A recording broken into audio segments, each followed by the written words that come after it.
Olá, aluno do CETEBAN. Dando continuidade ao nosso curso de Teologia Contemporânea, vamos falar hoje sobre o falso ecumenismo. E o vocábulo ecumênico é de origem grega e significa terra habitada, terra habitável, universo. Aurélio define o termo como relativo a toda a terra habitada, universal. Também tem a ver com o crente que manifesta disposição à convivência e diálogo com outras confissões religiosas. Modernamente, ecumênico está intrinsecamente ligado à busca da unidade cristã em sentido ativo, apontando para uma igreja visível e organicamente unida.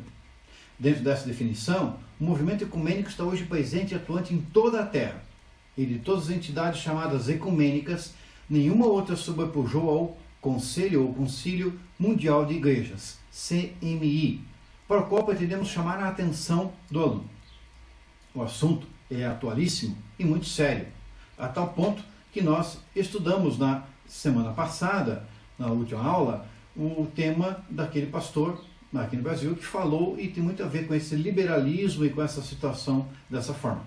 Então, é digno de ser cuidadosamente analisado à luz da palavra de Deus. Não há dúvida de que de todas as armas já utilizadas por Satanás no preparo da intromissão do anticristo, o ecumenismo, segundo o modelo do CMI, é uma das mais eficientes, pelas consequências desastrosas que traz a igreja evangélica, mas as portas do inferno não prevalecerão contra a noiva do Cordeiro. Todavia, o fundamento de Deus fica firme, tendo este selo: o Senhor conhece os que são seus, e qualquer que prefere o nome de Cristo, aparte-se da iniquidade. 2 Timóteo 2, versículo 19. Qual é a origem do CMI? Bom, a história é bastante longa, mas eu separei aqui algumas assembleias ecumênicas protestantes do século XX. Temos lá, em 1910, em Edimburgo, a Conferência Missionária Mundial, a fundação do Concílio Internacional de Missões. Em 1925, Estocolmo, primeira Conferência de Vida e Trabalho. Em 1925, surge a Igreja Unida do Canadá. Em 1927, Lausanne, França, primeira Conferência Mundial de Fé e Ordem. 1928, Jerusalém, a segunda Conferência Missionária Mundial. 1937, Oxford, segunda Conferência Mundial de Vida e Trabalho. 1937, Edimburgo, segunda Conferência Mundial de Fé e Ordem. 1938, terceira Conferência Missionária Mundial. 1947, surge a Igreja Unida do Sul da Índia. 1948, Amsterdã, fundação do Conselho Mundial de Igrejas, primeira Assembleia. 1950, fundação do Conselho Nacional de Igrejas de Cristo nos Estados Unidos. 1952, em Lund, na Suécia, terceira Conferência Mundial de Fé e Ordem. 1954, Evanston, Estados Unidos, segunda Assembleia do Conselho Mundial de Igrejas. 1961, Nova Delhi, terceira Assembleia do Conselho Mundial de Igrejas. 1968, Uppsala, Suécia, quarta Assembleia do Conselho Mundial de Igrejas. 1975, Quênia, África, quinta Assembleia do Conselho Mundial de Igrejas. E tivemos em 2016, em Curitiba, a criação de um centro também de ecumenismo. Tá? Organização. Do ponto de vista da sua organização, o CMI muito se assemelha ao Colégio de Cardeais da Igreja Católica Romana, e é a seguinte a sua estrutura. Assembleia. Reúne-se ordinariamente de 5 em 5 anos e compõe-se de delegados escolhidos pelas igrejas associadas. Comissão Central. Compõe-se de 5 presidentes e 90 membros escolhidos pela Assembleia e investidos de poderes deliberativos, legislativos e administrativos. Reúne-se pelo menos uma vez por ano. Comissão Executiva, composta dos presidente e vice-presidente da Junta da Comissão Central. Reúne-se ordinariamente 2 vezes por ano.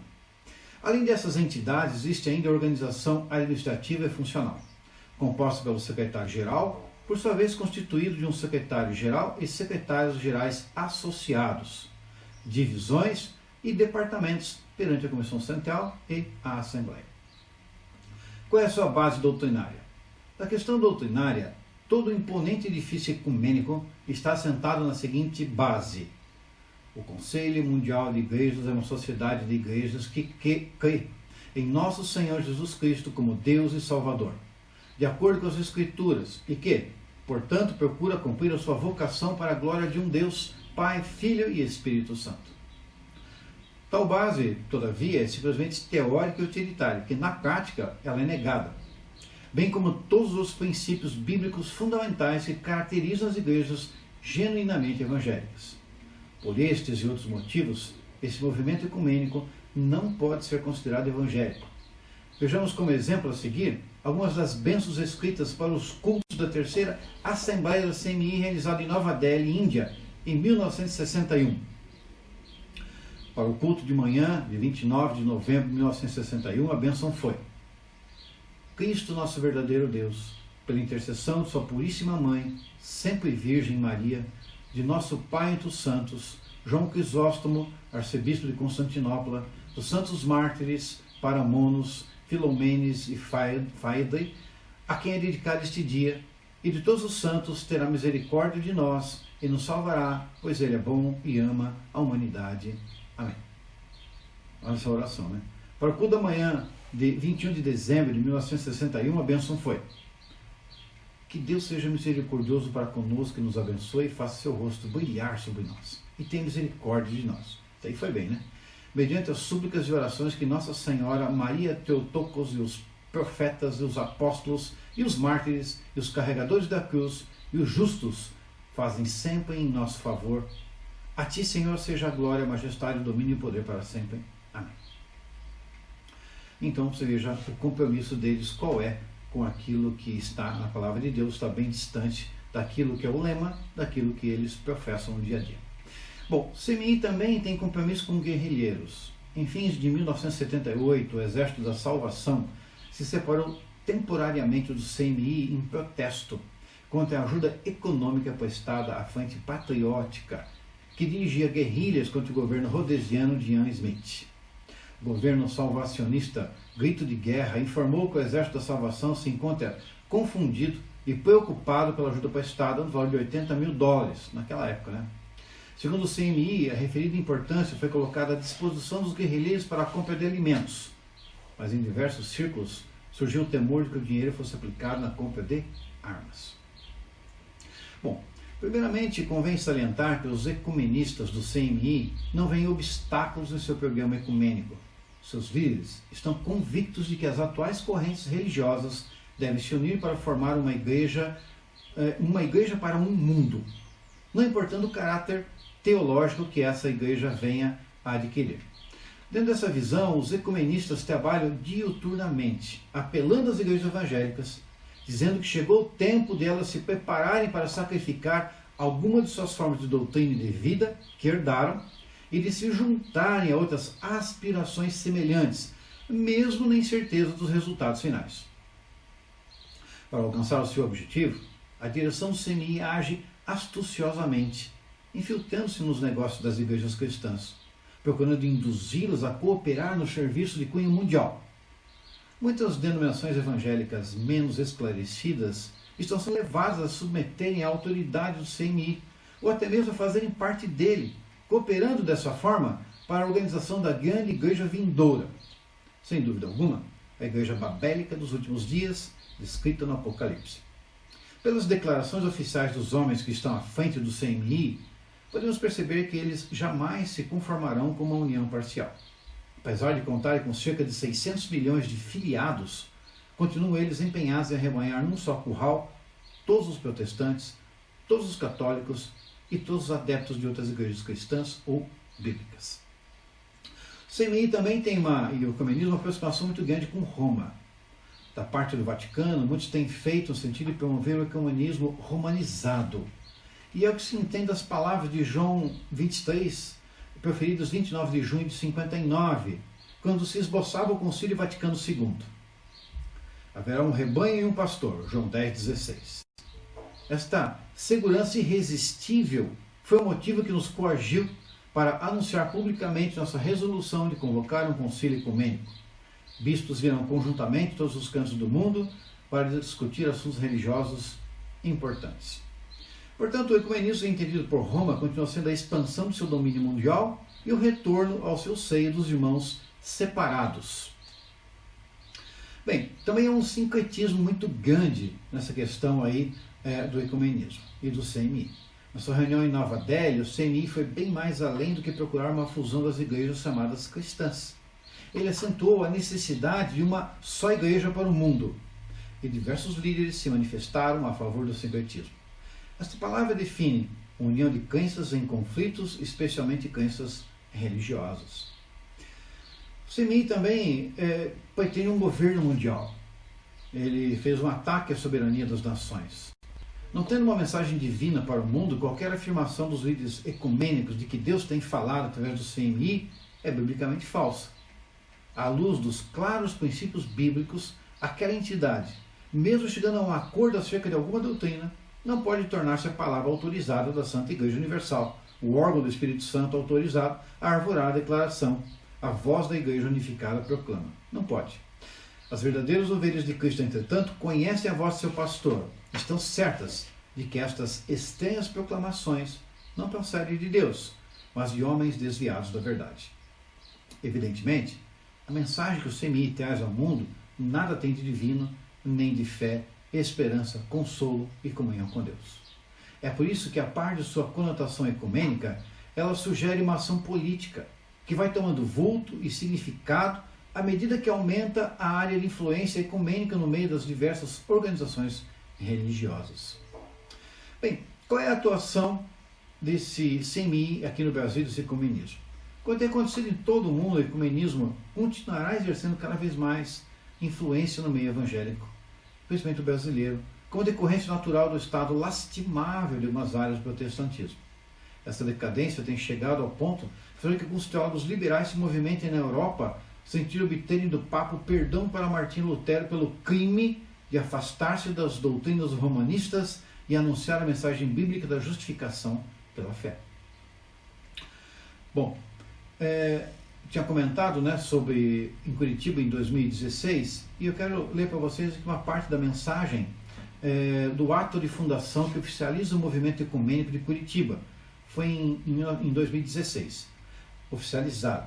Diz assim: a comunidade luterana Martin Luther da paróquia Cristo Salvador acolheu na noite de última quarta-feira, dia 3 de agosto de 2016, o ato de fundação do movimento ecumênico de Curitiba, MOVEC. E você encontra MOVEC no Facebook, em vários lugares, eles estão muito ativos. Embora existente desde a década de 1950, o MOVEC, então veja que nessa década é que foi feito e criado esse movimento ecumênico de Curitiba. O MOVEC ainda não possui uma referência documental que referentasse institucionalmente sua existência e atuação. Na cerimônia de fundação, 4 igrejas efetivaram seu compromisso com o projeto ecumênico através da aprovação de estatuto próprio e a aclamação da ata de fundação. A Igreja Católica Apostólica Romana, a Igreja Evangélica de Confissão Luterana no Brasil, a Igreja Episcopal Anglicana do Brasil e a Igreja Ortodoxa Ucraniana.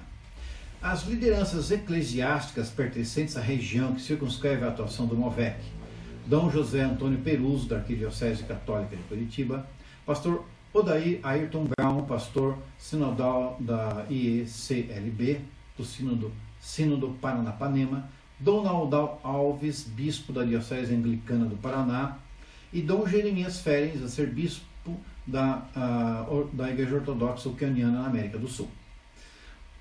Patriarcado Ecumênico de Constantinopla. Bom, estiveram presentes todos esses aí, ratificando seu compromisso com o ecumenismo, juntamente com os líderes das igrejas, os participantes do MOVEC, colaboradores, colaboradoras, amigos, amigas, sintonizados e sintonizadas com a caminhada ecumênica, compartilharam da fundação oficial do movimento em espírito de celebração e confraternização.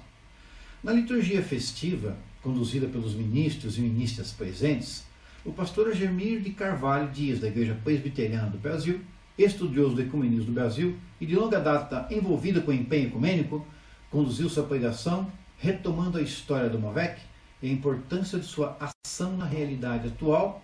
Enquanto houver muros sendo construídos, o movimento ecumênico é necessário, ele disse. Em mensagem enviada por carta, o Conselho Nacional de Igrejas Cristãs do Brasil, CONIC, saudou o MOVEC exortando-a pelo ato de fundação, reafirmar e confirmar o testemunho ecumênico. O encontro foi marcado por um sentimento comum de júbilo e gratidão, fazendo memória das pessoas, igrejas, organizações, acontecimentos que marcaram a trajetória histórica do movimento e lançando novo ardor para os passos a serem dados. Como refletido ao longo da celebração, é tempo de colher, é tempo de semear, é tempo de celebrar. Pela diversidade reconciliada, como reconhecimento da pluralidade de dons do Espírito, o ato firmado se apresenta como expressão legítima de compromisso efetivo pelo restabelecimento visível da unidade da única Igreja de Cristo. Bom, o movimento pentecostal constituído no Brasil pelas Assembleias de Deus e diversos outros grupos, incluindo-se as novas denominações avivadas, formadas por ex-evangélicos, tradicionais, metodista, wesleyana, batista renovada, presbiteriana renovada, etc., por sua própria convicção evangélica, está longe de aceitar qualquer aproximação com os ecumenistas vinculados ao CMI, assim como nós também, batistas, estamos bastante longe de poder aceitar isso. Bem, aqui está um breve início a esse tema e nós vamos falar mais detalhadamente ao longo das próximas aulas. Até a próxima.